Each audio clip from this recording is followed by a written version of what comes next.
పత్రిజీ ప్రతిరూపం పిఎంసి ప్రతిక్షణం సత్యదర్శనం. ఈనాటి సత్యదర్శనం కార్యక్రమానికి స్వాగతం, సుస్వాగతం. సత్యదర్శనం అంటే ఆత్మదర్శనం. ఆత్మను దర్శించుకుంటూ సత్యంతో జీవించడం కోసం ఎన్నో అద్భుతమైన విషయాలు, అద్భుతమైన మాస్టర్ల ద్వారా మనం తెలుసుకుంటూ వస్తున్నాం మిత్రులారా. బ్రహ్మర్షి పితామహ పత్రిజీ వారు ఈ సత్యాన్ని చిలువలు పలువలుగా తెలుసుకోవడానికి కావలసిన అద్భుతమైన గ్రంథాలు మనకు పరిచయం చేశారు. 2021 తర్వాత మనకు ఒక అల్టిమేట్ పుస్తకాన్ని పరిచయం చేశారు. అదే థింకింగ్ అండ్ డెస్టినీ. ఆ పుస్తకం అర్థం చేసుకోవడం ఎంత క్రిటికలో చెప్పారు. వారు చదివిన పుస్తకాన్ని రివ్యూ రాసి చిన్న చిన్న బుక్లెట్స్గా కూడా ప్రింటింగ్ చేయించి ఇచ్చారు. తర్వాత దాని మీద ఎన్నో డిబేట్స్ కూడా కండక్ట్ చేయించారు పిఎంసి పిరమిడ్ వ్యాలీ ఛానల్లో. సో పత్రిజీ ఏ పుస్తకం చదివినా వారు మనందరికీ పరిచయం చేశారు. ఇక వారు చెప్పిన మాటల్లో ఇక ఈ పుస్తకాన్ని, ఈ జ్ఞానాన్ని అందరం ప్రచారం చేయాలి ఇక నుంచి అనేటువంటి విషయం మనకు అందించారు. ప్రతి ఒక్కరూ చదవాలి, ప్రతి ఒక్కరు అందరికి అందించాలని. అందులో భాగంగానే ఈరోజు మనం థింకింగ్ అండ్ డెస్టినీ అనే పుస్తకం మనకు తెలుగులో అందించారు. ధ్యానలహరి ఫౌండేషన్ నుండి శివప్రసాద్ గారు, వారికి కృతజ్ఞతలు చెప్పుకుందాం మనం. అద్భుతంగా తెలుగులో వచ్చింది. సో ఆలోచన గమ్యం, థింకింగ్ అండ్ డెస్టినీని తెలుగులో వచ్చిన ఆ పుస్తకాన్ని చక్కగా సత్యదర్శనంలో ఈ రోజు నుండి మనం ప్రారంభిస్తున్నాం. మనందరికీ తెలుసు కదా ఈ జ్ఞానం ఎవరు అందిస్తారో. ఆత్మానుభవాలు, ఆత్మాయనం, అద్భుతమైన గత జన్మల గురించి ఎక్స్పర్ట్ మన senior pyramid master Srikrishna pyramid ధ్యాన కేంద్రంలో ఒక కీలక పాత్ర పోషించి నేడు ఆ శ్రీకృష్ణ పిరమిడ్ ధ్యాన కేంద్రంలోనే వారి యొక్క సొంత నివాసాన్ని ఏర్పాటు చేసుకొని శ్రీకృష్ణ పిరమిడ్ ధ్యాన కేంద్రాన్ని మళ్ళీ తిరిగి పునః ప్రారంభించినటువంటి రత్నకుమారి మేడం గారు, వారితో మాట్లాడి అద్భుతమైన విషయాలు తెలుసుకుందాం మిత్రులారా. నమస్కారం మేడం. నమస్కారం అండి. Welcome to new series madam. Thank you. So ఇప్పటి వరకు గత జన్మలు, ఆత్మల గురించి అల్టిమేట్గా చెప్పారు madam. So thinking and destiny Patri sir ఎంత అద్భుతంగా చెప్పారో. ఆ పుస్తకం తెలుగులో ఎప్పుడు వస్తుందా అని అందరం ఎదురు చూసాం. మనకు లాస్ట్ ఇయర్ వచ్చింది. సో మేడం, ముందుగా ఈ రచయిత గురించి, అసలు రచయిత ఈ పుస్తకాన్ని మనకి ఎందుకు ఇచ్చారో దాని గురించి ముందుగా చెప్పండి మేడం. ఈ పుస్తక రచయిత Harold W Percival. Harold W Percival. ఆయన తను ఇందులోకి అధ్యాత్మంలోకి ఎలా వచ్చారు, అలాగే ఈ బుక్ ఎలా రాశారు అనేది మనము ఇప్పుడు చెప్పుకుందామండి. ఏమంటే ఈ బుక్ ముఖ్య ఉద్దేశము మనిషిలో ఉన్న సామర్థ్యాన్ని వెలికి తీయడం, ఇన్నర్ పొటెన్షియల్ తెలియచెప్పడము, మన వారి యొక్క సామర్థ్యాన్ని. అంటే ఈ పుస్తకం చదవడానికి రావడం అంటేనే ఆయన ఏమంటారంటే వారు కొంత ఆధ్యాత్మికంగా ఎదిగిన వాళ్ళు మాత్రమే ఆ బుక్ దాకా చేరగలుగుతారు అని చెప్పి అంటారు ఆయన. ఈ పుస్తకాన్ని చదివేది లేదా ఈ పుస్తకం మన దగ్గరకు వచ్చిందంటే ఇప్పుడు వింటున్నారంటే కూడా మనం కొంత ఎదిగినట్టే. వింటున్నారన్నా ఆ పుస్తకం వాళ్ళ దగ్గరికి రావడం అన్నా కూడాను వారు ఎంతో కొంత జ్ఞానాన్ని పొంది ఉన్నవాళ్ళు మాత్రమే దీని దగ్గరికి రాగలుగుతారు అని చెప్పేసి. అలాగే దీన్ని ఎప్పుడు రాశారంటే 1868 నుంచి 1953 మధ్యలో ఇది చాలా మార్పులు చేర్పులు, అంటే ఒకసారి రాశాక మళ్ళీ దాన్ని కొంత చేర్చడము, చాలా మాడిఫై చేసుకుంటూ అలాగే వచ్చారన్నమాట. ఈ మధ్యకాలం మొత్తం జరిగింది. 68 నుండి 1953 వరకు రాశారా? వరకు ఇందులో మార్పులు చేర్పులు చేయడం అనేది జరిగింది. అలాగే ఈ రచయితకి అనుభవంలో ఏమంటే తన యొక్క 7 years బాల్యంలోనే తను ఆలోచించడం స్టార్ట్ చేశాడు. ఏమనంటే ఈ మరణించడం అంటే ఏమిటి, మళ్ళీ పుట్టడం అంటే ఏమిటి, అదే చెప్తాడు తను. ఏమంటే తన 7 years ఉంది, కానీ తను అంతగా దాని గురించి డిస్కషన్ అది చేయలేదు పేరెంట్స్తో కూడాను. అప్పుడు తనున్న క్రిస్టియన్ మతంలో ఉన్నాడు తను పేరెంట్స్. అయితే వాళ్ళ యొక్క ఉద్దేశము ఏమంటే క్రిస్టియానిటీలో ఉన్నది, వాళ్ళ బైబిల్లో ఉన్నది, వాళ్ళు చెప్పేది ఏమంటే ఈ మొత్తము ఈ ప్రపంచాన్ని అంతా కూడాను దేవుడు అంటే కనుక ఆయన సృష్టించాడు, కాబట్టి ఆయన కింద మనలో ఉన్న ఆత్మను కూడా ఆయనే సృష్టించాడు. కాబట్టి మన అందరం కూడాను ఆయనకు అనుకూలంగా ఉండి పనిచేయాలి, విధేయతగా ఉండి. అది బైబిల్ ద్వారా నేర్చుకున్నారు వారు, తను తెలుసుకున్నది. అలా లేకపోతే ఆయన శిక్షిస్తాడు, నరకంలో వేస్తాడు. ఈ మాదిరిగా ఇది తనకి నమ్మాలనిపించలేదట. ఎందుకంటే తనకి ఎక్కడో అది క్లారిటీ లేదు, తనకి అది కరెక్ట్ అనిపించలేదు తనకి. అయితే తనంటాడు కానీ ఈ మొత్తము అంటే ఈ ఆలోచనలు అవి తనకు వస్తున్నప్పుడు తన వయసు కూడా చాలా తక్కువ అన్నాడు, 7 సంవత్సరాల వయసు అట. ఏడవ ఏటని ఇవన్నీ ప్రశ్నలు వచ్చాయి. తనకి ఆలోచన అనేది అంత ఆలోచన వచ్చింది తనకి. అందుకే అంటే అంత ఆలోచించాడు కాబట్టే ఒక గమ్యాన్ని చేరుకున్నాడు అనేది అర్థమవుతుంది ఇప్పుడు మీరు మాట్లాడుతుంటే. అవునండి, ఆలోచన ద్వారానే మనం గమ్యాన్ని చేరుతాము. 7వ ఏటని ఆలోచించాడు ఇవన్నీ. తర్వాత ఏమైందంటే తర్వాత ఒక 15 సంవత్సరాల వయసు వచ్చేసరికి మార్పులు జరుగుతున్నాయి మనుషుల్లోనూ. మనం ప్రపంచాన్ని చిన్నప్పుడు చూసే దృక్పథం వేరుగా ఉంటుంది. చిన్నప్పుడు ఎలా ఉంటుందంటే ప్రతి ఒక్కటి చాలా పెద్దగా అనిపిస్తుంది. కానీ వయసు పెరిగి ఏజ్ పెరిగి అంతా అయ్యే కొద్ది ఏమవుతుంది 15 ఏళ్ళు అలా వచ్చేసరికి తనంటాడు తర్వాత ఆఫ్టర్ 15 సంవత్సరాలు వచ్చేసరికి దృక్పథం ఆలోచన విధానమే మారిపోయింది. అంటే చేంజెస్ వచ్చింది అనేది తను గమనించాడు. ఇంకోటి ఏంటంటే మన శరీరం పెరుగుతుంది, వయసు పెరుగుతూ ఉంటుంది, పెరుగుద్ది, శరీరంలో మార్పులు వస్తాయి, మన ఆకారంలో మార్పులు వస్తున్నాయి. కానీ అప్పుడున్న నేను ఇప్పుడున్న నేనే అనేది ఒకటే ఉంది. అప్పుడు ఎలా ఉందో ఇప్పుడు అలాగే ఉంది. ఆ నేనులతే మారలేదు అనేది తను తెలుసుకుంటాడు అనమాట. ఒకసారి ఆ నేను గురించి తెలుసుకోవాలి అంటే అప్పుడు ఇప్పుడు ఉన్నది అదే, కానీ మారుతుంది శరీరము. ఈ విషయాలన్నీ తను అర్థం చేసుకున్నాడు అన్నమాట. ఇవన్నీ ప్రాక్టికల్ గా అనుభవం పూర్వకంగా తెలుసుకున్నాడు. ఇప్పుడు ఏదైనా కానీ ఒకటి కావాలంటే ముందు ఒక ఆలోచన అనేది వస్తుంది, ఏదైనా ఆలోచనతోనే ప్రారంభం. అయితే తను ఏమంటే ఇంకా ఈ విధంగా అర్థం చేసుకుంటాడు. వాళ్ళ అమ్మ అడుగుతుంది ఒకసారి ఈ ప్రపంచాన్ని పరిపాలిస్తుంది ఏంటి అని అడిగితే న్యాయమే అంటాడు తను. ఓకే. అప్పుడు ఒక సందర్భంలో అమ్మ అడిగిన సందర్భంలో చిన్న వయసులోనే న్యాయమే పరిపాలిస్తుంది అంటాడు. ఎందుకంటే తనకు అప్పుడు అలా అనిపించింది, అదే చెప్పాడు తను కూడాను. అలాగే ఇంకా ఏమంటే ఈ ఒక్కొక్క థాట్ గురించి తను ఏం చెప్తారంటే ఏదైనా సరే ఫస్ట్ మనము ఒక ఊహించుతాం, ఒక ఆలోచన వస్తుంది, ఆలోచన రాగానే దానికి ఒక రూపకల్పన చేస్తాం, భావన వస్తుంది. ఆ భావనకి తగ్గట్టుగా ఒక రూపకల్పన చేసి అలా చేసినప్పుడు ఇవన్నీ కూడా ఏమవుతుందంటే ఒక తెలియని ఆ ప్రపంచంలో మొత్తము అది మేనిఫెస్టో అవుతుంది. అంటే దానికి రూపము ఆకారము ఇవన్నీ ఇచ్చిన మేనిఫెస్టో అయ్యి తర్వాత అది మనకి కనబడడం జరుగుతుంది, రావడం జరుగుతుంది. ఈ విధంగా అనేది తను ఫస్ట్ అనుకుంటాడు. అని దాని మీద ఏం చేస్తాడు, ప్రయోగం చేస్తాడు చాలా, కానీ తను ఫెయిల్యూర్ అవుతాడు. అంటే ఫస్ట్ ఆలోచించింది ఒక ఆలోచన, అంటే క్లారిటీగా ఉన్న ఒక ఆలోచన, ఒక భావంగా ఏర్పడి ఒక రూపకల్పన జరిగి అది అలాగే కనబడేది అనేది ఫస్ట్ లెవెల్లో ఆయనకు అర్థమైంది. అది మేనిఫెస్టో జరుగుతుంది. కానీ దాని మీద ఎలా ఉండాలంటే క్లారిటీగా ఉండాలి, మనం థాట్ చాలా క్రిస్టల్ క్లియర్ ఉండాలి. అయితే అలా ఉండాలి అనుకుంటాడు, కానీ తను ఏమవుతుంది చేయలేకపోతాడు. దాని మీద సాధన చేస్తాడు, ప్రాక్టీస్, కానీ తన ఫలితాలు రాలేదు. అప్పుడు నిరాశపడ్డం అంటే తన మీద తనకే సిగ్గేస్తుంది. ఎందుకంటే తన ఆలోచనలు ఎక్కడో ఏదో జరుగుతుంది అని చెప్పి తనకు అనిపిస్తుంది అన్నమాట. తర్వాత ఏమంటే ఇంకా తన లైఫ్లో ఇలాగా జరిగిన అనేక సంఘటనల గురించి చెప్తూ ఉంటాడు. తర్వాత ఏమవుతుందంటే తను 1892లోనే ఏమో తనకి కొన్ని అనుభవాలు అవుతాయి. తనకి కొన్ని ఏమంటే కొన్ని మాటలు కూడా వినబడుతూ ఉంటాయి, శబ్దాలు. ఆ శబ్దాల నుంచి తను ఒక ఆకారం కింద దాని యొక్క కోడింగ్ లాగా తను అర్థం చేసుకుని దాని యొక్క భావన, దాని యొక్క తర్వాత రూపము రంగు ఇవన్నీ రావడం అనేది, రూపకల్పన అనేది జరగడం అనేది తను తెలుసుకున్నాడు. అలాగే ఇంకా ఏమంటే మనిషి గురించి, ఒక వ్యక్తి గురించి, మనం నిద్రపోతున్నాము, లెగుస్తున్నాము. మనం నిద్రపోయి లెగవడము అంటే కనుక దానికి మధ్యన ఏం జరుగుతుంది అంటే నిద్రపోయిన తర్వాత మనం ఏంటి అనేది మనకు అక్కడ ఎరుక లేదు. కానీ నిద్ర లెగిసిన తర్వాత మరలా అక్కడ నేను అనేది మళ్ళీ వస్తుంది. దీన్ని అంతటికీ తను ఆలోచన చేస్తాడు. దీన్ని అంతటికీ తను ఏమంటాడు, ఇదే విధంగా మరణం కూడా ఉంటుంది, నిద్రలాగే మరణం, కాకపోతే అది కొంత ఎక్కువ నిద్ర కింద. ఇప్పుడు నిద్రపోతున్నాం ఒకరోజు మళ్ళీ లెగుస్తున్నాము, అదేంటంటే కొంతకాలం వరకు నిద్రపోవడం, ఎక్కువసేపు లాంగ్ స్లీప్ కింద ఉంటుంది. అంటే ఈ మరణం అనేది లేదు, అసలుకి మరణం అనేది లేదు అనేది తను తెలుసుకున్నాడు. నేను అనే దానికి మరణం లేదు. ఈ శరీరము ప్రకృతి నుంచి ఏర్పడింది. ఇది ఇంకొక విషయం కూడా చెప్తాడు, ఈ శరీరము ఏర్పడడం గురించి మనకు తెలుసు, గర్భధారణ ధరిస్తారు, ఈ శరీరం ఏర్పడటం గురించి తెలుసు.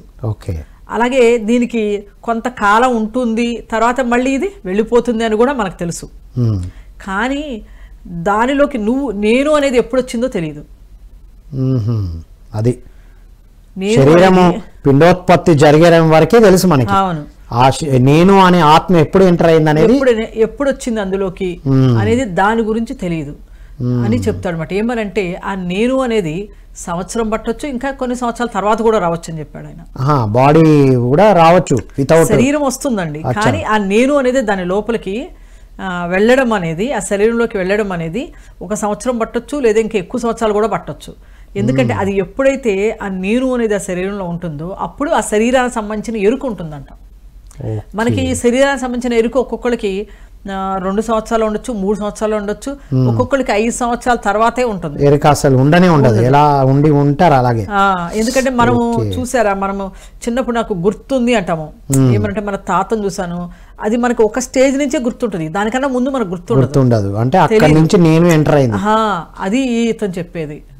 Correct madam. నాకు ఇప్పుడు మీరు మాట్లాడుతూ ఉంటే నాకేదో ఫస్ట్ క్లాసు సెకండ్ క్లాస్ అక్కడ వరకే గుర్తుంది నాకు. అంతకుముందు లీలలాగా ఛాయలాగా ఉంది కానీ ఐడియా లేదు. ఇప్పుడు మీరు మాట్లాడుతుంటే నాకు స్ట్రైక్ అవుతుంది. అవును, అదే చెప్పారన్నమాట. ఎప్పుడైతే నీకు ఆ నేను అనేది నీ శరీరంలో ఉంటుందో దానికి సంబంధించిన ఎరుక అనేది దానికి కలుగుతుంది. అంటే కనుక అది ఒక సంవత్సరంలో వచ్చి ఉండొచ్చు నీ దాంట్లోకి, లేదంటే ఇంకా పట్టు కూడా ముందు కూడా రావచ్చు. అంటే ఈ నేను అనేది ఎప్పుడూ ఉంది. ఇప్పుడు శరీరము అగ్ని పెట్టి ఇలా కాలుస్తే ఇది కాలుతుంది, అంటే దీనికి ఒక పరిమితి ఉంది. మళ్ళీ దీని గురించి కూడా నీకు తెలుసు. ఎందుకంటే ఇప్పుడు మన కెమికల్స్ ఉన్నాయని, బాడీలో తగ్గినాయి అని, నైట్రోజన్ అని, ఫాస్ఫరస్ అని, మన బి విటమిన్, డి విటమిన్, ఇవన్నీ మన బాడీలో ఇవి తగ్గినాయి ఇవన్నీ ఇవన్నీ ఉన్నాయి. సైన్స్ ఇంతవరకే కనుక్కోగలుగుతుంది. ఆ లోపల ఉన్న నేను గురించి తెలుసుకోలేదు. ఆ నేను గురించి చెప్తారు. ఆ నేను అనే దాని గురించి తెలుసుకోవాలి అనేది ఈయన చెప్పడం జరుగుతుందండి. అది నువ్వు కనబడే బాడీయే కాదు, ఆ బాడీ మారుతూ ఉంటది, మనస్సులోని ఆలోచనలు కూడా మారుతూ ఉంటాయి, చూసే దృష్టి మారుతుంది. కానీ అసలు ఈ రెండిటి లోపల ఉన్న నేను ఏంటి, అప్పుడెలా ఉంది ఇప్పుడెలా ఉంది, అసలు ఎప్పుడు ఎంటర్ అవుతుందో తెలుసుకోవడం ఆలోచన అంటారు వారు. ఆలోచనకి ఎంత అద్భుతమైన డెఫినేషన్ ఇచ్చారు. దీంట్లో ఆయన కొన్ని అనుభవాలు కూడా కలిగినాయి. 1892లో అలాగా కొన్ని ఎక్స్పీరియన్స్ పొందినప్పటికీ 93లో ఒకసారి ఏం చెప్తారంటే, న్యూయార్క్ సిటీలో ఒక మెయిన్ రోడ్ నుంచి ఒక స్ట్రీట్లోకి వెళుతూ ఉన్న సందర్భంలో ఆయనకి అకస్మాత్తుగా ఏమవుతుందంటే తన యొక్క తలలోంచి మధ్య భాగం ఇలా విడిపోయినట్టు దాని లోపల నుంచి ఒక కాంతి వచ్చినట్లు కనపడుతుంది ఆయనకి. ఆ కాంతి ఎలాంటి కాంతి అంటే అది అసలు చెప్పలేము. ఆ వెలుగు అనేది ఎలా ఉంది అంటే ఇంకా ఎంత సూర్యుడు కూడా పనికిరాడు. ఏమంటాడంటే ఆయన, ఆ కాంతిలో ఈ సూర్యుడు మొబ్బు పెట్టినప్పుడు మనకి దుందుగా ఉంటుంది చూడండి, చలికాలంలో మనకి కనబడదు కదా వెలుగు, మాదిరిగా ఉన్నాడు సూర్యుడు అన్నాడు. అంతటి అద్భుతమైన కాంతిని చూశారు. అదే సత్యము, అదే ఆ అవతలది అనేది ఆయన చెప్పడం అండి. దాన్ని దర్శించాడంట మామూలుగా నడుస్తున్నప్పుడే. ఆ దర్శించినప్పుడు ఆ కాంతిలో అనేక శకలాలు అంటే అనేక పార్టికల్స్ ఉండి దానికి సంబంధించిన జ్ఞానం ఈయనకు అర్థమైందంట. అంటే ఆ వెలుగులో ఆ జ్ఞానాన్ని తెలుసుకోగలిగారు అని చెప్తున్నారు ఆయన. ఆ మాదిరిగా 14 సంవత్సరాలు ఆయనకు 2 సార్లు జరిగిందంట. సేమ్ అలాగే జరిగిందంట.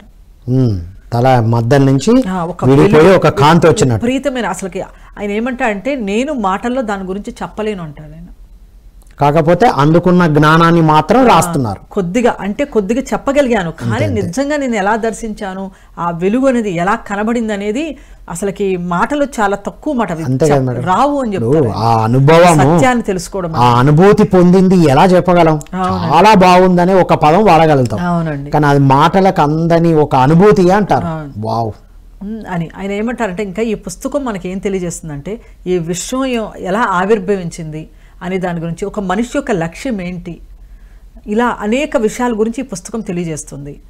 వారు అనుభవించిన విషయము, వారు అందుకున్న జ్ఞానాన్ని రాశారు. అనుభవ జ్ఞానం ఇదంతా. అది కూడా ఆయన ఏమంటారంటే, నేను ఎలా రాశాను అంటే, నేను ఒక ధ్యాన స్థితిలో ఉండిపోయి, అలాగే మనం ఉంటది కదా, ఎలా అంటే మొత్తుగా ఉన్నట్లు ఉంటుంది ధ్యాన స్థితిలో వెళ్ళిపెట్టి, ఆ సందర్భంలో కానీ ఎవరో నాకు అమ్మవారు వచ్చారంటారు చూడండి, దేవతలు వచ్చారంటారు కదా, అలాగా కానీ అలాంటి స్థితిలో కానీ నేను రాయలేదు. నేను స్థిరంగా ఉన్న స్థితిలోనే రాశాను, ఎరుకతో రాశారండి. అవును, అది ఏం జరుగుతుందో అదే స్థిరంగా ఉండి ఎరుకతో ఉండి ఏం జరుగుతుందో గమనించి వారికి నిజంగా స్ఫూరణకు వచ్చిన విషయం రాశారు అంటారు.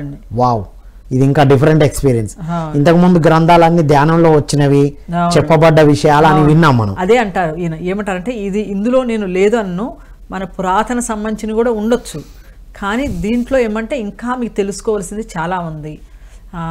అంటే మీకు అనిపించచ్చు ఇందులో కొన్ని తెలిసింది అని అనిపించచ్చు, కానీ ఇందులో ఒక డిఫరెంట్ ఉంది, అది మీరు చెప్పలేకపోయి ఉండొచ్చు, కానీ ఇందులో ఆయన విశ్లేషించారన్నమాట చాలా విషయాల గురించి. అంటే ప్రతి ఒక్కరు తెలుసుకోవాలి. అలాగే ఈ పుస్తకం చదువుతున్నప్పుడు అందరికీ కూడా అర్థం కాదని కూడా అన్నారు ఆయన. అంత ఈజీగా అర్థం కాదు అని చెప్పేసి.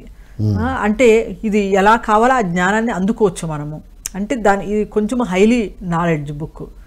అందుకే మనకి పత్రి సార్ కూడా చెప్పారు థింకింగ్ అండ్ డెస్టినీ కంపల్సరీ ఇది చదవండి అన్నారు. ఆ బుక్ చాలా డిఫికల్ట్ ఉంది అని కూడా సార్ నోట్ నుంచి వినబడ్డది. చాలా అద్భుతమైన బుక్ అనండి. అంటే ఇందులో ప్రతి ఒక్క విషయం కూడా చాలా చక్కగా విశ్లేషించారన్నమాట.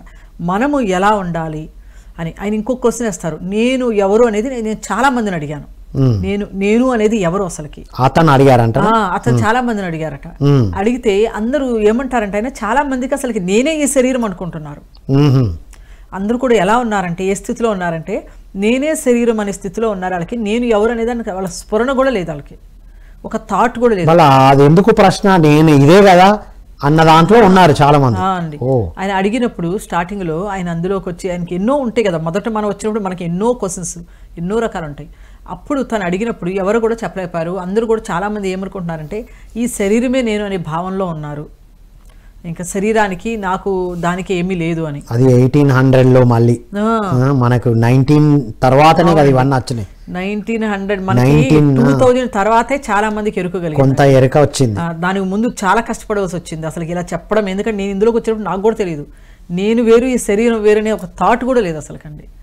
ఇప్పుడు నా శరీరము నాకు ఇలా అయింది, నేను ఇలాగా అని చెప్తాం కదా, దాన్ని బట్టి అర్థమైపోతుంది అక్కడ ఆ శరీరం వేరు అందులో ఉన్నది వేరు అని చెప్పేసి.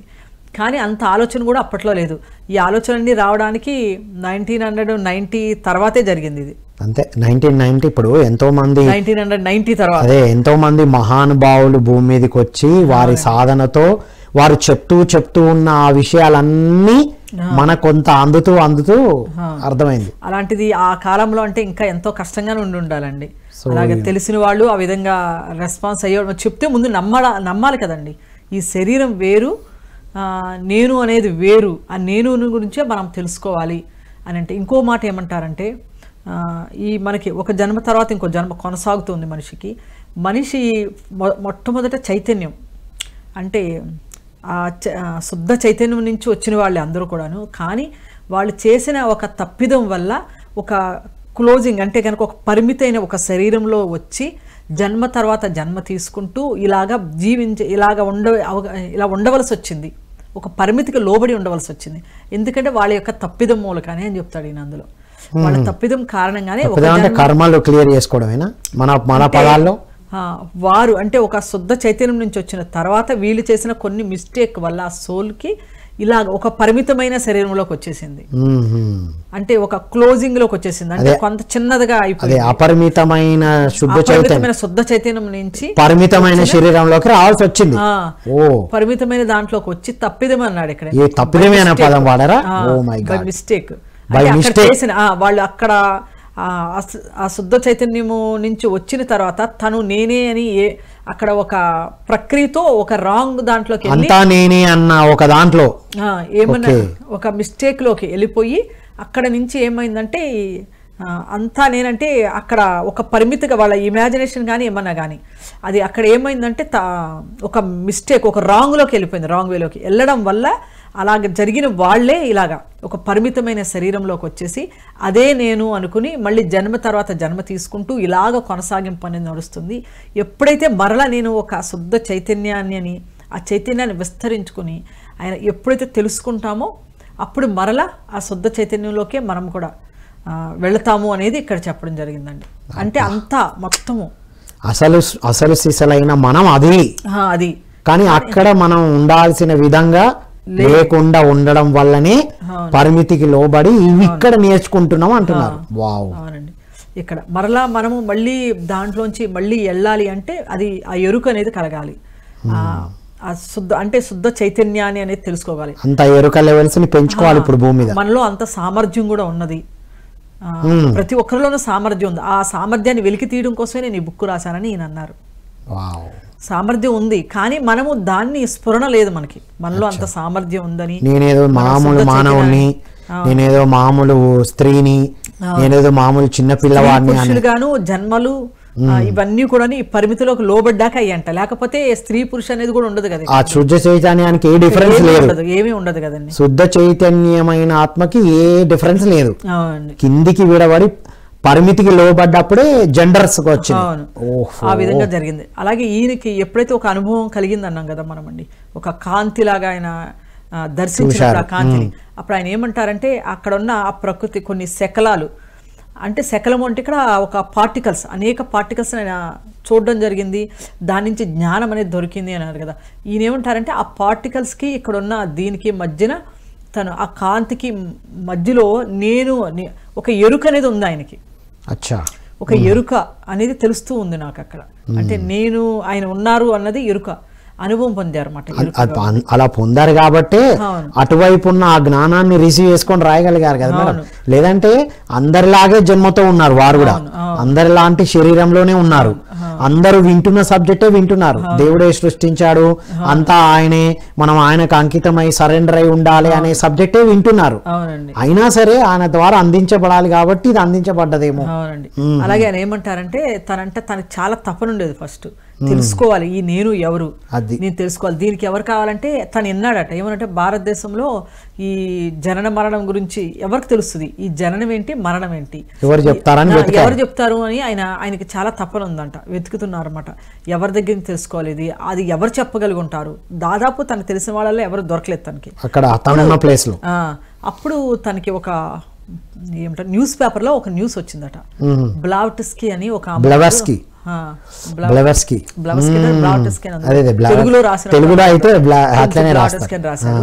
అయితే ఆమె ఏమంటే ఆమె మన తూర్పు దేశాలు అంటే మనమే కదా, మన ఇక్కడ నుంచి భారతదేశం నుంచి కొంతమంది జ్ఞానుల దగ్గర ఉండి ఆమె ఆ జ్ఞానాన్ని తెలుసుకుని వచ్చారు ఆమె. కాబట్టి ఆమె ఒక మీటింగ్ పెట్టారన్నమాట, ఒక ప్లేస్లో సభ పెట్టారు. అక్కడికి వెళితే తను కూడాను వాళ్ళ దగ్గర ఉండి తను కూడా తెలుసుకోవచ్చు అనేది తనకు అనిపించింది అప్పుడు ఆమె గురించి. అయితే తను ఏమంటారంటే తెలుసుకోవాలి అనుకున్నారు ఆమె దగ్గర నుంచి. ఆయన ఇంకా అందులో రాశారన్నమాట, ఏమనంటే అక్కడ సాధువులు ఎలా ఉంటారంటే వాళ్ళకి ఎన్నో సంవత్సరాలు ఉంటాయి, 100 సంవత్సరాల వయసు ఉంటుంది, వాళ్ళంతా ఆధ్యాత్మిక సాధనలో ఉంటారు, ఇవన్నీ చదివారు ఆయన. అంటే అక్కడ మరణాన్ని కూడా వాళ్ళు జయించారు, మరణం అనేది లేదు అనేది. ఇంక ఈ మొత్తం చూసిన తర్వాత తనకి ఏమంటారంటే అందులోకి వెళ్ళాలి, నేను అందులో చేరాలి. ఆమె థియోసాఫికల్ సొసైటీ కూడా ప్రారంభించారని కూడా అందులో ఉంటుంది, థియోసాఫికల్ సొసైటీ ప్రారంభించారని ఇలాగా మొత్తం ఆయన చదువుతారు, చదివి ప్రభావితం అవుతారు తను. అయితే వెళ్ళాలి అనుకుంటారు, కానీ తను ఏమంటా అంటే తను మళ్ళీ వెళ్ళలేదు. తను ఏమంటా అంటే ఏమైనా గురువుని వాళ్ళని ఫాలో అవడం కూడా దీనికి ఆటంకమే అంటారు ఆయన. ఓకే, ఎందుకంటే ఇప్పుడు మధ్యలో గురువు రాకూడదు, ఇది మనకే చెప్తారు, ఓషో చెప్తారు, పత్రి సారు అందరు చెప్పారు. అందుకే మీ శ్వాసే మీ గురువు, ఇక పట్టుకొని వెళ్ళిపోమంటారు సార్ కూడా. ఎప్పుడు కూడా ఆయన నన్ను గురువుగా భావించండి, నాకు ఇది చేయండి అనేది అసలు పత్రి సార్ ఎప్పుడు ఒప్పుకోలేదు. ఎందుకంటే ఆయనకి తెలుసు మళ్ళీ అది ఒక అడ్డంకి, అంటే ఒక పద్ధతి అయితే ఇచ్చారు, ఒక ప్రాసెస్ ద్వారా ఇచ్చారు, అది వెళ్ళిపోండి. అది మీరు కూడా అదే అంటారా? ఈయన కూడా ఏం చెప్తారంటే ఇప్పుడు దాన్ని ఫాలో అవుతూ వాళ్ళు చెప్పింది ఎలా చేస్తే తను అసలు దానికి చేరలేను, నేను అసలు సత్యానికి చేరడం, సత్యము అంటే సత్యానికి దూరం అవుతామేమో అని. అంటే సంపూర్ణ సత్యానికి అలైన్ అవ్వాలి అంటే మధ్యలో గురువు ఉండకపోయినా ఓకేనే, కానీ గురువు ద్వారా అందించే ఆ పద్ధతి, ఆ ప్రాసెస్ నేర్చుకోవాలి. పత్రిజీ కూడా అదే అన్నారు, ఓషో అదే అన్నారు కదా. అంటే ఇప్పుడు ఆయన మనకు తెలియజేశారు కదండి, ఈ శరీరము నువ్వు కాదు అన్నప్పుడు మరి ఇవన్నీ గురువు నుంచే తెలుసుకుంది. ఆ తర్వాత మన ఆలోచన వచ్చింది. అంటే మొదట మనకి ఆలోచన రావడానికి కొన్ని బీజాలు వాళ్ళే చేస్తారు, వాళ్ళ నుండి పడతాయి, కానీ మరీ వారి మీద ఆధారపడొద్దు, వారే అంతా అనుకోవద్దు అనేది కూడా చెప్పారు. చాలా మంది ఇప్పటికి పత్రి సార్ లాగా ఉండాలనుకుంటారు, కానీ ఆయన చెప్పిన వాక్కులు పట్టుకున్నారు. మెయిన్ ఇంపార్టెంట్ పత్రి సార్ చెప్పిన వాక్కులను పట్టుకొని వారు చెప్పిన సాధన చేస్తే చాలు. ఆయన అన్నారు మీ దారి మీరు ఎత్తుక్కోమని చెప్పారు పత్రి సార్. అవునవును, అన్ని ఇచ్చారు. ఆయన ఒక రూల్ పెట్టలేదు, ఇప్పుడు ఈ సొసైటీ ఉంది, ఇక్కడ వీళ్ళు రాసిన బుక్సే మీరు చదవాలి, అన్నీ చదవకూడదు, ఇలాగే ఉండాలని ఏనాడు అనలేదు. ఎందుకంటే ఇందుకోసమే అది ఇప్పుడు థియోసాఫికల్ సొసైటీలోకి వెళ్ళి కూడా ఈ పుస్తకాలు అన్ని చదివి కూడా ఒక మాట చెప్పారు మేడం. అక్కడ అంత జ్ఞానం అయితే అపారంగా ఉంది, ఆ పుస్తకాలు నేను ఇంట్లో కూడా చదువుకోగలను. నేను సాధన కోసం పోయినా, అక్కడ సాధన ఏం లేదు, అన్ని ప్లేసెస్కి వెళ్ళిన జ్ఞానం అయితే ఉంది, సాధన లేదు. అందుకోసం నేను పిరమిడ్ స్పిరిచువల్ సొసైటీస్ మూవ్మెంట్ ఏర్పాటు చేశాను అన్నారు. ఇది వన్ ఆఫ్ ఇట్స్ కైండ్ కదా మేడం. సాధన చెప్తారు, నేర్చుకొని మీ దారిలో మీరు వెళ్ళండి. వావ్, ఇది అల్టిమేట్ పాయింట్. అంటే కనుక మెయిన్ ఇందులో చెప్పేది ఏమంటే ఇంకా ఈ థింకింగ్ అండ్ డిజిటల్ ఇంకా ముందు ముందు మనం వెళ్ళేసరికి అసలు మనిషి యొక్క లక్ష్యం ఏంటి, అనేక విషయాలు, ఈ విశ్వం అనేది ఎలా ఆవిర్భవించింది, అలాగే ఇంకా చాలా విషయాలు అన్నమాట. అంటే మనకు అగోచరం కాని విషయాలు, అంటే మన ఇంద్రియాలకి ఈ ప్రకృతి పరంగా ఉండే ప్రకృతికి సంబంధించి ఈ ఇంద్రియాలు పనిచేస్తున్నాయి. ఇవి కొంతవరకే లిమిటెడ్ ఇవి ఇంద్రియాలకి. అయితే ఈ ప్రకృతిని మించి ఉన్నది ఏదైతే ఉన్నదో దాన్ని తెలుసుకోవాలంటే ఇంద్రియాలను మించి ఉండాలి. మనకి ఇంద్రియాలకి ఒక లిమిటేషన్ ఉంది. ఎస్ మేడం, ఆలోచన గురించి ఇంత అద్భుతంగా చెప్పారు. ఇప్పుడు ఏమిటి గమ్యం అని ఎందుకు పదం ఇందులో వాడారు మేడం?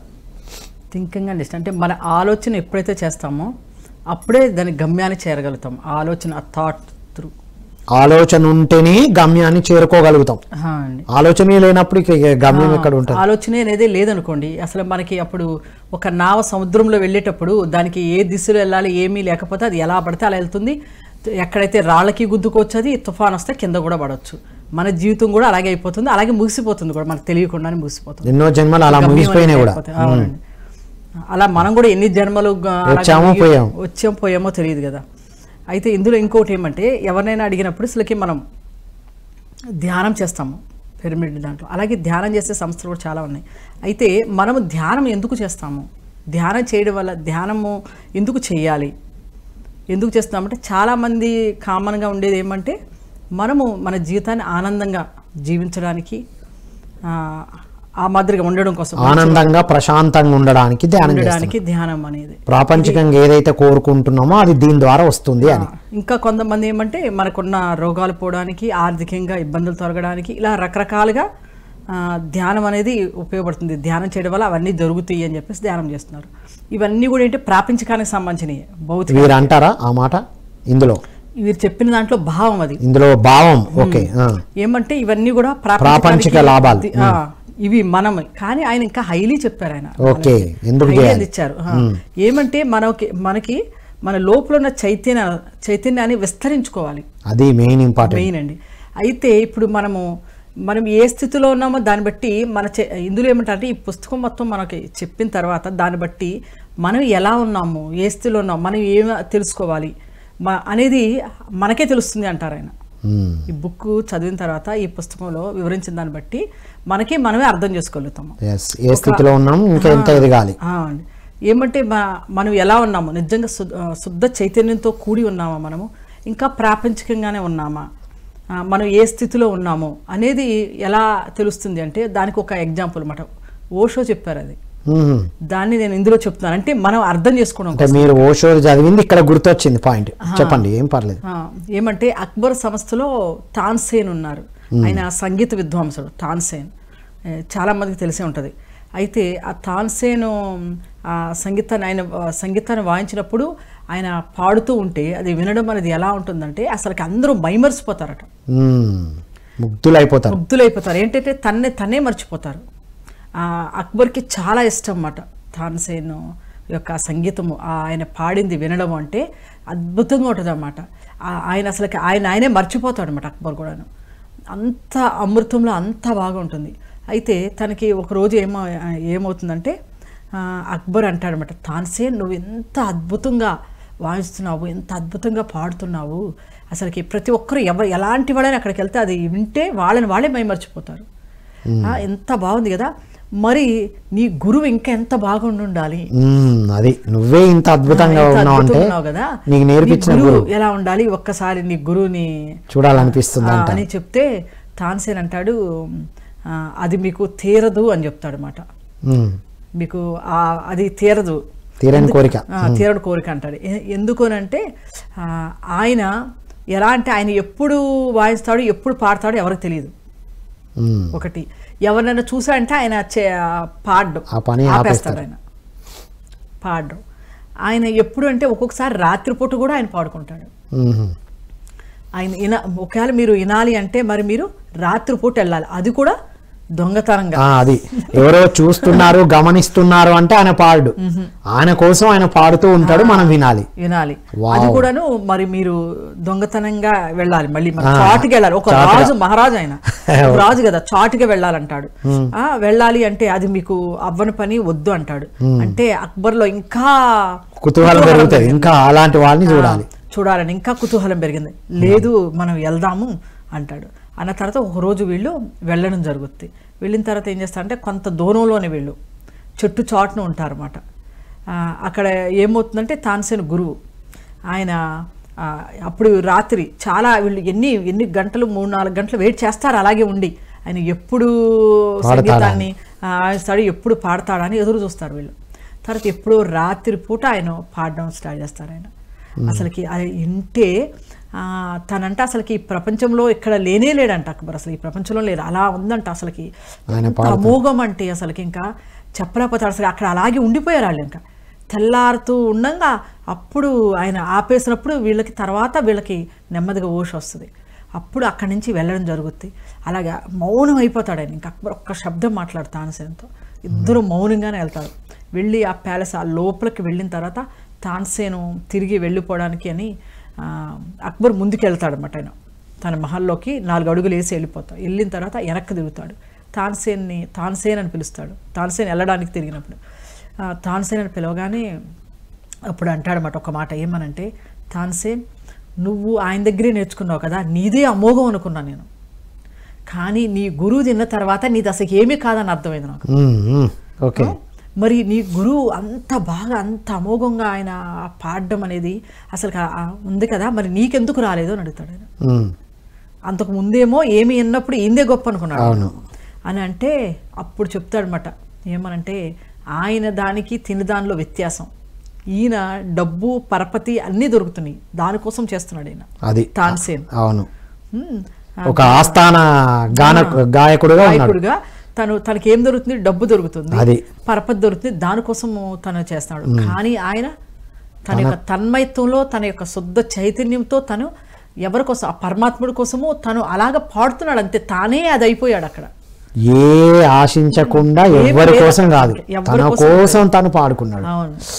వావ్, అదే అంటే ఆ శుద్ధ చైతన్యం అనేది అలా ఉంటుంది. దానికి వీళ్ళు చెప్పుకోవాలి, వాళ్ళు చెప్పుకోవాలి, అవి ఏమీ ఉండవు అసలు. ఇంకా వాళ్ళకి అవన్నీ అనవసరం. ఇంకా వాళ్ళు అదే అయిపోతారు. ఇంకా ఉండదు. తాన్సేన్ గురువు పేరు ఏమన్నా చెప్పారు మేడం? ఏదో చెప్పినారు, నాకు కూడా ఈ స్టోరీ నాకు కూడా గుర్తొచ్చింది, ఈ మధ్యనే చదివాను నేను కూడా. Okay madam, it's okay, right. ఇప్పుడు ఏంటి దీన్ని ఎలా కనెక్ట్ చేస్తున్నారు? ఒక మనము ఏ స్థితిలో ఉన్నాం మనకు అర్థం కావడానికి, మనము అంటే ఆ శుద్ధ చైతన్యం ఎప్పుడైతే మనలో విస్తరిస్తుందో మనం ఆటోమేటిక్గా అయిపోతాము. అది మనమే అదే అయిపోతాం అండి, బీయింగ్ స్టేజ్. అంటే ఈ పుస్తకం చదివితే మనం ఏ స్థాయిలో ఎక్కడున్నాం, ఇంకా ఎంత ఎదగాలో తెలుసుకుంటాం. వండర్ఫుల్. అలాగే ఇంకా ఇందులో ఇంకొక చెప్పారు ఈయన, ఏమంటే 4 విషయాలు. ఎప్పుడైనా సరే ఒక విషయాన్ని తెలుసుకోవాలి అంటే ఫస్ట్ మనకి సరైన ఒక ఆలోచన, మామూలుగా ఒక మంచి ఆలోచన ఉండాలి. నేను నేర్చుకోవాలి, ఏం కావాలి అని కానీ ఏదైనా కానీ మనకి ఏమి కావాలి అనే దాని గురించి ఒక స్పష్టమైన ఒక ఆలోచన ఉండాలి. మనకి ఏం కావాలో ఒక స్పష్టత ఉండాలి. ఫస్ట్ పాయింట్ చెప్పి ఏమి కావాలో స్పష్టత. ఓకే, దాన్ని చైతన్యంతో ఆ కాంతితో దాన్ని మనం చూడాలి. అంటే ఆ కాంతితో దాన్ని స్పష్టత తెలియజేసుకోవాలి. మనం స్పష్టత ఫస్ట్ ఒక అసలు ఏంటి మనకి ఏం కావాలని చూడాలి, దాన్ని కాంతితో మిళితం చేసి చూడాలి. కాంతితో మిళితం. ఓకే. అయితే మూడోది దానిపైన కాంతిని ప్రసరింపజేయాలి. 4వది దృష్టిని పెట్టాలి దాని మీద. అలా దృష్టిని పెట్టినప్పుడు దాని గురించి మనకు అవగతం అవుతుంది. అంటే ఏదైనా సరే ఏ విషయం మనకు కావాలన్నా అవగతం అవుతుంది. ఇదే మన యొక్క ఋషులు గురువులు చేసే పని. కొంతమంది ఉన్నారు కదండి, సన్యాసులు కానీ అలాగే గురువులు కానీ, అలాగా వాళ్ళు ఇప్పుడు ఎవరైనా వచ్చి మాకు ఇలాగా సమస్య అని అన్నప్పుడు కానీ ఏదన్నా అన్నప్పుడు కానీ ఒక్క నిమిషం అలాగ ఉండిపోతారు మౌనంగా. దాన్ని కాంతిని పంపిస్తారు ఆ విషయానికి. ఇది ఈయన చెప్పారు, ఈ 4 చేస్తే వల్ల దాని గురించి అవగతం అవుతుంది అనేది. అప్పుడు నాకు అర్థమైంది మాట, నాకు థాట్ వచ్చింది ఏమంటే ఇలా చాలా విషయాలు జరిగినాయి మనకి, మనం చేస్తూ ఉన్నాం. సికిందర్ ఉన్నాడు, సికిందర్ మనకు తెలుసు ఎవరంటే అలెగ్జాండర్. తను అక్కడ ఎవరున్నారు, ఒక సన్యాసి మాట, అక్కడున్న ఒక ముఖ్యమైన ఆ ప్రాంతంలో ఎవరున్నారు అంత గొప్ప వ్యక్తి అంటే ఒక ఆయన ఉన్నాడు. ఏమంటే తన మస్తీలో తను ఉంటాడు అన్నమాట, తను పాడుకుంటూ, తనకి ఈ లోకంతో ఏ సంబంధం లేనట్టు ఉంటాడు. అయితే ఆయన తీసుకురమ్మంటారు. ఎవరున్నారంటే ఆయన గురించి అందరూ చెప్పుకుంటారని చెప్పి గొప్పగానే. అంటే ఎందుకంటే ఇప్పుడు దుఃఖము, ఏదైనా దొరకదని బాధ, ఇవన్నీ ప్రతి ఒక్కళ్ళ కుటుంబాల్లో అన్నిట్లో ఉన్నాయి. అసలు ఏమీ లేకుండా ఉన్నాడు అన్నమాట. ఆయన తీసుకురమ్మనంటే తన యొక్క భటులు వెళ్తారు. అలెగ్జాండర్కి ఎదురు తిరిగిన వాళ్ళు అంటూ ఎవరు లేరు అసలుకి. వెళితే తను రమ్మంటే తన్నే రమ్మని చెప్తాడు, సికిందర్నే తన్నే రమ్మని చెప్తాడు. అంటే నువ్వు తన్నే రమ్మంటున్నావా, అయితే కత్తితో నీ తలను నరికేస్తాం ఇప్పుడే. అంటే నరుక్కున్నా దాన్ని నువ్వు ఎలా నరుకుతున్నావో నేను చూస్తాను, అది నరకబడ్డం కూడా నేను చూస్తాను, నాకేం బాధ లేదు, నీ ఇష్టం, ఏం చేసుకోమంటాడు, ఏమన్నా చేసుకోమంటాడు. దానివల్ల మీ సికిందర్ని చూసి భయపడేవాళ్ళు ఎవరు లేరు ఇక్కడ, ఎందుకంటే నాకు ఏమీ అవసరమే లేదు. అంటే కాంతితో చూస్తున్నాడు, కాంతిని ప్రసారం చేశాడు, ఆయనకి ఏం కావాలి దాంట్లో. ఆయన అలా అంటాడనమాట. అన్న తర్వాత ఆ విధంగా మాట్లాడిన తర్వాత వాళ్ళు వెళ్ళిపోతారు. లాస్ట్కి వస్తాడు తనే వచ్చి. సికిందర్ వచ్చినప్పుడు అంటాడనమాట, నేను అన్నిటినీ జయించాను, నేను అన్నిటినీ ఓడిపోయాను, ఇంకా నువ్వు నన్ను ఏం ఓడిస్తావు అంటాడు. ఇంకా ఓడించేది లేదు, నేను ఓడిపోయాను, నువ్వు నన్ను ఇంకేం ఓడిపిస్తావు, ఓడిపోయానని నేను అనుకుంటే ఇంక నువ్వు నన్ను ఏం ఓడించగలుగుతావు అంటాడు. ఇప్పుడు నీకు గెలవాలి అనుకునేవాడిని ఓడిస్తావు, నేను ఓడాను అనుకుంటే నువ్వు నన్ను ఏం ఓడిస్తావు అంటాడు. అయిపోయింది ఇంకా అని అంటే తను అంటాడు, నేను మా ఊరు వెళ్ళాలనుకుంటున్నాను, నేను ఒక గొప్ప ఇలాగే ఒక గొప్ప వ్యక్తిని తనతో తీసుకుని వెళ్ళాలి భారతదేశం నుంచి అని తను అంటే. తనంటాడు, నువ్వు నీ ఊరే వెళ్ళవని చెప్తాడు.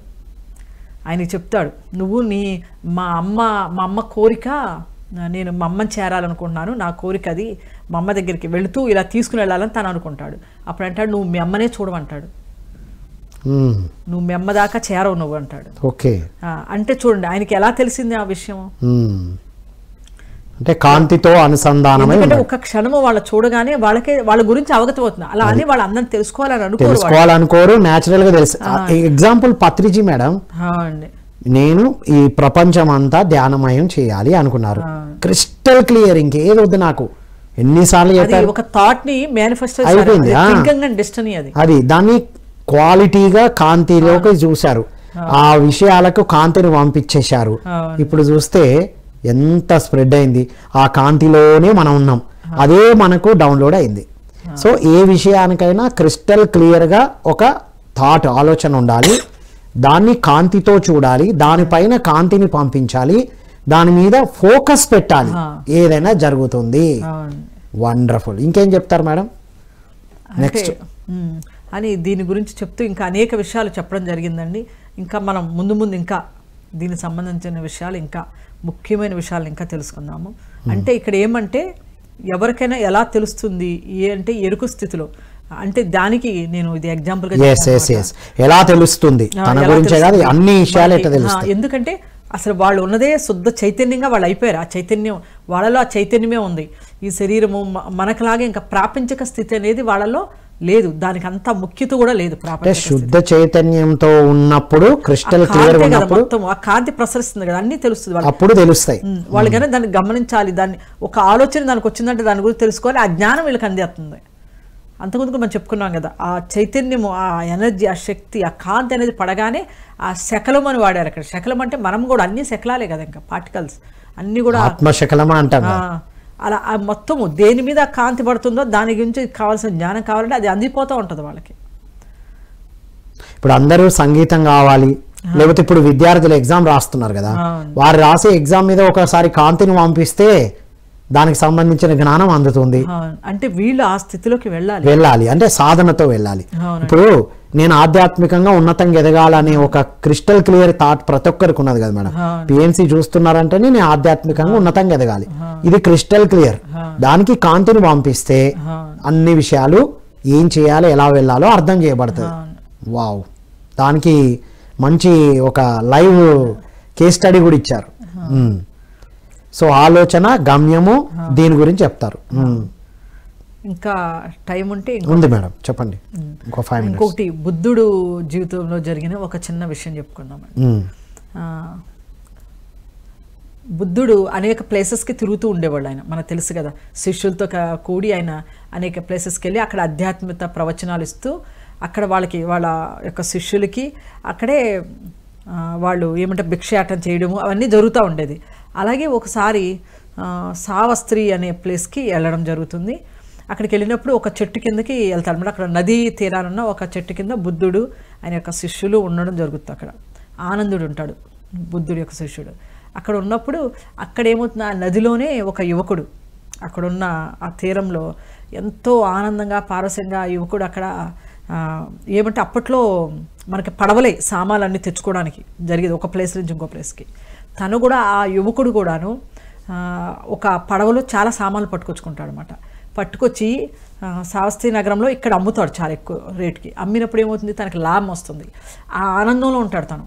ఏమనంటే ఈసారి చాలా లాభం వచ్చింది, మళ్ళీ అలాగే ఇంకొక సంవత్సరం 2 ఏళ్ళు కదా సంపాదించానంటే మంచి ఇల్లు కట్టుకోవచ్చు, ఒక మంచి భార్యను తెచ్చుకోవాలి, అందమైన అమ్మాయిని పెళ్లి చేసుకోవాలి, ఒక మంచి ఇల్లు కట్టాలి. ఇవన్నీ మన అందరికీ కూడా ఉండే కళ్ళ. అలాగే తను కూడా కళ్ళగంటూ ఉంటాడు అన్నమాట. అక్కడ బుద్ధుడు ఉన్నాడు, అవన్నీ తనేం పట్టించుకోడు. ఇప్పుడు అదంతా ఎందుకు, మనం కూడా ఇక్కడ ఎంతో మంది సమకాలీకులు ఒక పత్రిజీ భూమి మీదకి వచ్చి ప్రచారం చేస్తూ ఉన్నారు ఒకవైపు. మనం ఒకవైపు కుటుంబాలని, మీరైతే టీచింగ్ అని, నేనంటే ట్రైనింగ్ అని, కుటుంబం అని ఒకవైపు మనం ఉన్నాం. అలాగే ఉంది అప్పుడు కూడా. అదేనండి, ఇప్పుడు అక్కడ ఉన్నంత మాత్రాన అందరూ ఏమి వచ్చారు, ఎందుకంటే అదే దారిలో ఆయన ఎన్నోసార్లు నడిచారు. బుద్ధుడు నడుస్తుంటాడు, మనం పక్కనే నడిచి ఉండొచ్చు, కానీ మనం పట్టించుకోం. మనకు అదే ఎందుకంటే మన సంసిద్ధత లేదు. గొప్ప మనకి మన విషయాలు గొప్పగా ఉంటాయి, అదంతా చాలా తక్కువగా చూస్తాం మనం. ఏమిటి ఏదో వాళ్ళకి ఏమీ పట్టకో, లేకపోతే అలా ఏదో తీసుకున్నారు, ఏదో కష్టం వచ్చో ఏదో వచ్చి తీసుకున్నారు, మళ్ళీ చాలా చిన్న చూపు ఉంటుంది. మనకి మన విషయాలు చాలా గొప్పగా ఉంటాయి అన్నమాట. అలాగే అతను కూడా తన యొక్క భావంలో మునిగిపోయి ఆలోచనలో ఉన్నాడు తను. ఇక్కడ ఏమైంది, బుద్ధుడు ఆ ఆలోచనలు బుద్ధుడికి తెలిసి నవ్వుతాడు. బుద్ధుడు ఆయన కారణం లేకుండా నవ్వరు కదా గురువులు ఆయన. అది ఆనందుడు చూస్తాడు, అక్కడ ఏమీ ఎవరు లేరు, ఏమీ జరిగింది కూడా లేదు, ఇది ఎక్కడో జరుగుతుంది, ఇక్కడ ఈ సమూహంలో నవ్వుతున్నారు. ఆయన నవ్వారు అన్నమాట. అక్కడ నవ్వినప్పుడు ఎందుకు మీరు నవ్వారు అని చెప్పి అడుగుతాడు అన్నమాట ఆనందుడు. అంటే అప్పుడు అక్కడ కొంత దూరంలో ఉంటాడు ఆ యువకుడు ఆ నదీ తీరాన. అప్పుడు చెప్తాడన్నమాట, ఏమంటే తనకి ఆయుషే లేదంట, కోరికలు అవుతున్నాయి, తను చనిపోబోతున్నాడు. ఆ విషయం తనకు తెలియదు కదండి.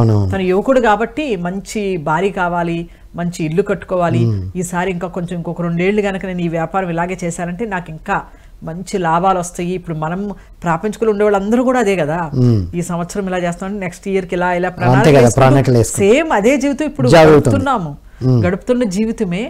అలాగే తను కూడా ఆ స్థితిలో ఉన్నాడు కదా.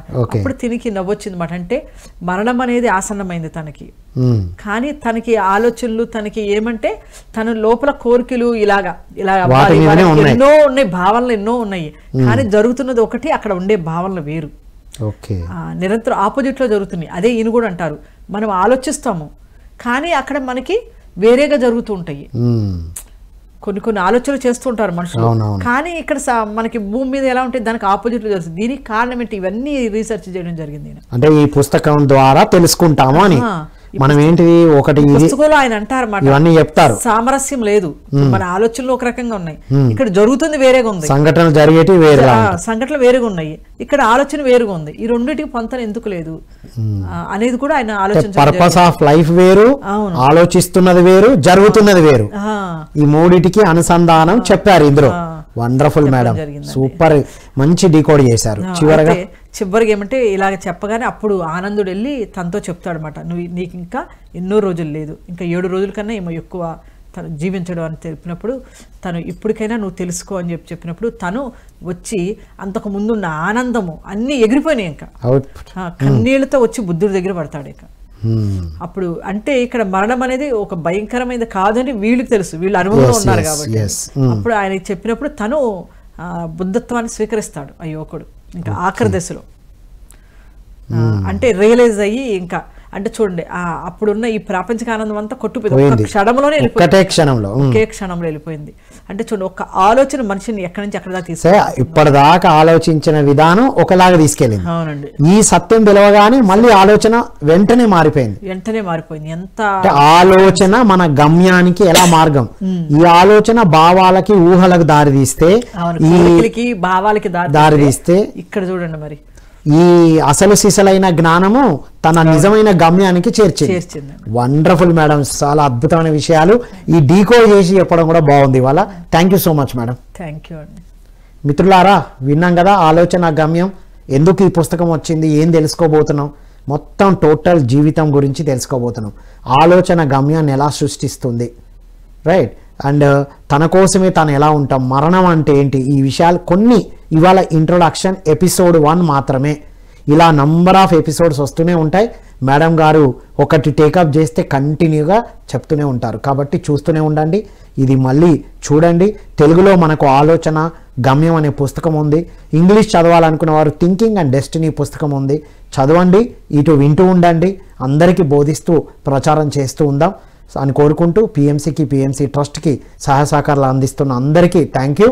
మరింత అద్భుతమైన విషయాలు మరిన్ని ఎపిసోడ్స్లో తెలుసుకుందాం. అంతవరకు సెలవు. Thank you all.